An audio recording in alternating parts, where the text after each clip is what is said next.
Julius Nyerere. O nome ecoa pelos corredores da história.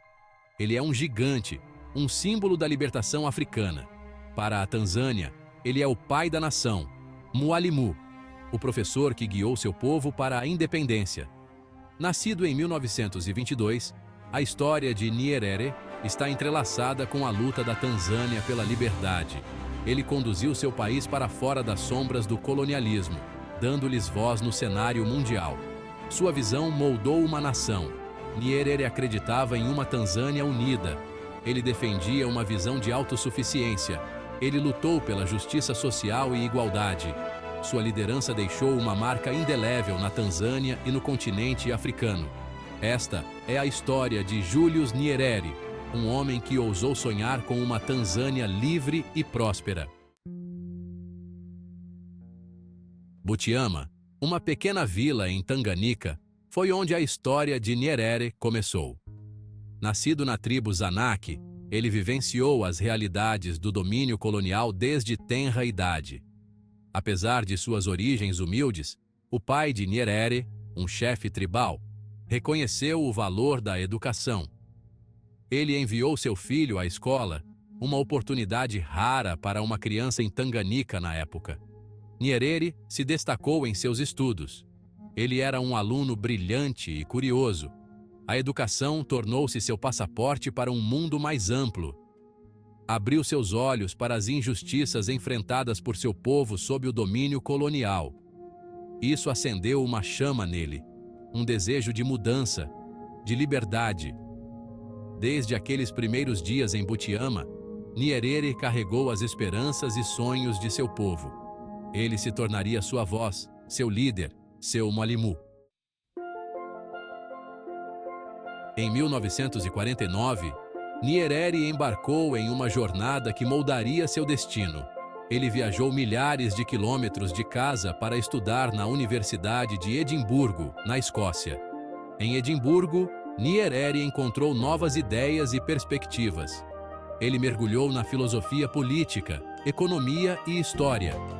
Ele se envolveu em debates sobre colonialismo, independência e autodeterminação. Ele foi particularmente influenciado pelas ideias do panafricanismo. Esse movimento defendia a unidade e a solidariedade das nações africanas. Isso ressoou profundamente com as próprias crenças de Nyerere. Ele viu o potencial para uma África livre e unida.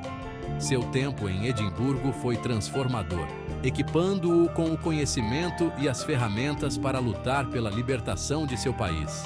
Ele retornou a Tanganyika em 1952, pronto para colocar sua educação em ação. De volta a Tanganyika, o foco de Nyerere mudou da sala de aula para a arena política.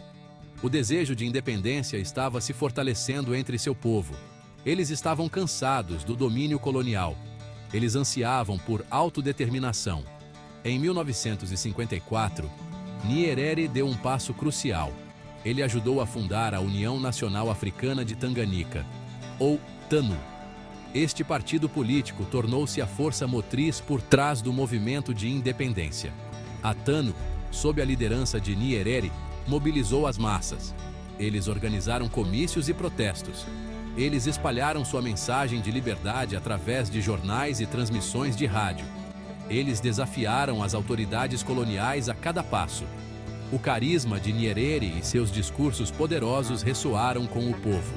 Ele articulou suas esperanças e aspirações. Ele se tornou o rosto e a voz do movimento de independência. Seção 5. Liderando uma nova nação. Anos de luta e sacrifício finalmente valeram a pena. Em 9 de dezembro de 1961, Tanganyika alcançou sua independência. A bandeira britânica foi abaixada e a nova bandeira da Tanzânia foi hasteada. Julius Nyerere tornou-se o primeiro-ministro de Tanganyika. Um ano depois, ele foi eleito presidente. Sua visão e liderança foram cruciais para a nova nação. Seção 6. O Jamaa, uma visão de unidade. A visão de Nyerere para a Tanzânia ia além da independência política. Ele queria criar uma sociedade mais justa e equitativa. Ele acreditava na autossuficiência econômica e na igualdade social. Para conseguir isso, ele introduziu uma forma única de socialismo africano, conhecida como Ujamaa, que se traduz em família em Swahili. Ujamaa enfatizava a vida comunitária, a agricultura coletiva e a distribuição igualitária de riqueza. O governo de Nyerere incentivou o estabelecimento de aldeias Ujamaa em todo o país. Essas aldeias pretendiam ser comunidades autossuficientes, onde as pessoas trabalhavam juntas para o bem comum. A política de Ujamaa não ficou isenta de críticas. Alguns argumentavam que era muito idealista e impraticável. Outros achavam que sufocava a iniciativa individual e o crescimento econômico. Seção 7. Desafios e triunfos. A presidência de Nyerere não foi isenta de desafios. A tarefa de construir uma nova nação do zero foi imensa. Ele enfrentou lutas econômicas, oposição política e tensões regionais. A política de Ujamaa, embora bem intencionada, enfrentou problemas de implementação e não alcançou a transformação econômica desejada. Secas e flutuações nos preços globais das commodities prejudicaram ainda mais o crescimento econômico da Tanzânia. Apesar desses desafios, Nyerere permaneceu firme em seu compromisso com seus princípios. Ele nunca vacilou em sua crença na unidade, igualdade e autossuficiência.